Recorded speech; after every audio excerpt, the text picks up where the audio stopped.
ஆதிபராசக்தி தாயை போற்றி. வாழ்க்கையை வெறுத்து விட்டது, இனி யாரையும் நம்புவதாக இல்லை, போதும் இந்த வாழ்க்கை என முடிவு செய்து விட்டாயா? இவ்வுலகத்திற்கு நீ வரும்போது யாரை நம்பி வந்தாய்?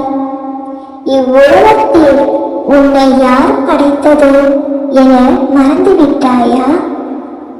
உன் முதல் அடி எடுத்து வைக்கும் போது உன்னுடைய சொந்த முயற்சியில் தான் நீ நடந்தாய்.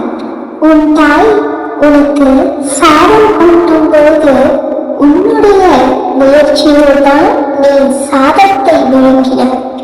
அதே போல் கல்வி கற்கும் போதும் என்னதான் ஆசிரியர் உனக்கு கற்றுக் கொடுத்தாலும் உன்னுடைய முயற்சியில் தான் நன்றாக கல்வி கற்றாய்.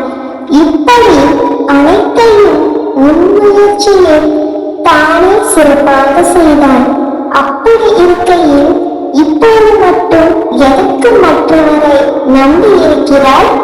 ஒருவரை நம்புவது தப்பில்லை, ஆனால் அவர்தான் எல்லாம் என நினைக்காதே. உன்னை நீ முதலில் நம்பு, பிறவின் மேல் அளவற்ற நம்பிக்கையை வைக்காதே. இது இந்த தாய் உனக்கு கூறும் அறிவுரை. வாழ்க்கை மிகவும் அழகானது, அதை நீ சந்தோஷமுடன் வாழ கற்றுக்கொள்.